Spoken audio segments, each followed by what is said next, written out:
বন্ধুরা আমার, নবীজি আরেকটু সামনে চললেন।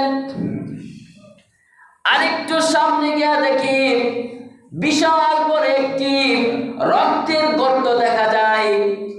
আর ওই রক্তের মাঝখানে একজন সাঁতার কাটতেছে, রক্তের মধ্যে হাবুডুবু খাইতেছে। সে অনেক চেষ্টা করে ওই গর্তের উপর থেকে পারে ওঠার জন্য অনেক চেষ্টা করে। আর ওই গর্তের পারে একজন লোক অনেকগুলো পাথর নিয়ে দাঁড়িয়ে আছে।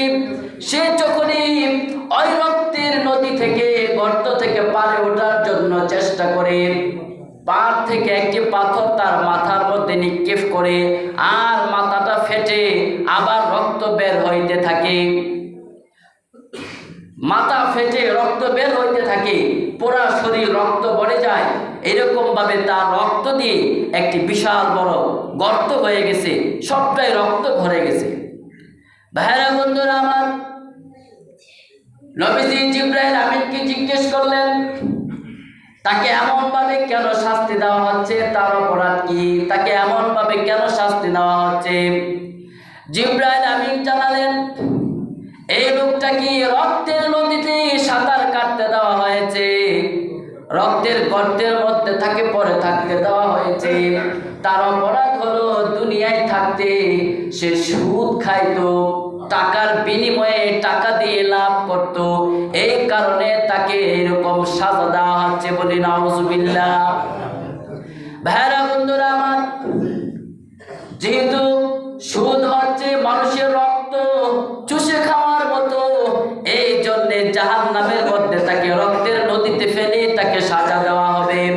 আল্লাহ রাব্বুল আলামিন বলেছেন, ইয়া আইয়ুহাল্লাযীনা আমানুত্তাকুল্লাহা ওয়া যারু মা বাকিয়া মিনার রিবা ইন কুনতুম মুমিনিন। আল্লাহ রাব্বুল আলামিন বলেন, হে ইমানদার বান্দাগণ, তোমরা আল্লাহকে ভয় করো এবং সুদের যে লেনদেন আছে তা ছেড়ে দাও। সুদের লেনদেন এটা আজকে নতুন নয়, অনেক পুরাতন লেনদেন। আল্লাহ বলতেছেন, সুদের যে লেনদেন আছে তা ছেড়ে দাও, ইন কুনতুম মুমিনিন, যদি তোমরা মুমিন হয়ে থাকো। ফাইন লাম তাফআলু ফাযানু বিহারবিম মিনাল্লাহি ওয়া রাসূলিহি। আল্লাহ রাব্বুল আলামিন বলেন, যদি সুদের লেনদেন না ছাড়ো তাহলে আল্লাহ এবং তার রাসূলের সাথে যুদ্ধ করার জন্য প্রস্তুত হয়ে যাও। বলি নাউজুবিল্লাহ। কত বড় কঠোর হুঁশিয়ারি, এর থেকে বড় কঠিন আর কঠোর হুঁশিয়ারি আর কি হতে পারে? আল্লাহ বলেন, যদি না ছাড়ো তাহলে আল্লাহ এবং তার রাসূলের সাথে যুদ্ধ করার জন্য প্রস্তুত হয়ে যাও। ভাইরা বন্ধুরা আমার, আকিলার রিবা ওয়া মুকিলাহু ওয়া কাতিবাহু ওয়া শাহিদাহু। নবীজি হাদিসের মধ্যে বলেছেন, অনেকে বলতে পারে আমি তো সুদ খাই না, আমি তো সুদ দেই, বিপদে পড়ে বড় মুসিবতে পড়ে হাতে টাকা পয়সা নাই, এই জন্য সুদের লেনদেন করলাম, আমার তো কোনো দুনিয়ায় কোনো লাভ হয় না, বরং আমি আরো দেই, আমি তো আরো দেই, বিপদে পড়ে দেই, আমি তো যেহেতু খাই না এই জন্য মনে হয় আমার কোনো সাজা হবে না। নবীজি হাদিসের মধ্যে বলেন, সুদের সাথে লেনদেনকারী এরকম চারজন ব্যক্তিকে সাজা দেওয়া হবে।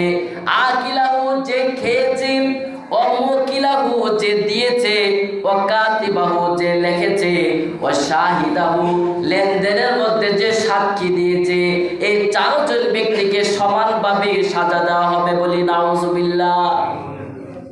এই সুদের লেনদেন করা যাবে না। ভাইরা বন্ধুরা আমার, ইসলামী অর্থনীতিতে সুন্দর সিস্টেম দেওয়া আছে। সুন্দর সিস্টেম হলো এমন হতে পারে, একজনের টাকা আছে আরেকজনের টাকা নাই। ভাইরা বন্ধুরা আমার, ইসলাম বলছে বায়ে মুদারাবা। বায়ে মুদারাবা করার জন্য, বায়ে মুদারাবা বর্তমান সময়ে অনেক ব্যাংকের মধ্যে চালু আছে।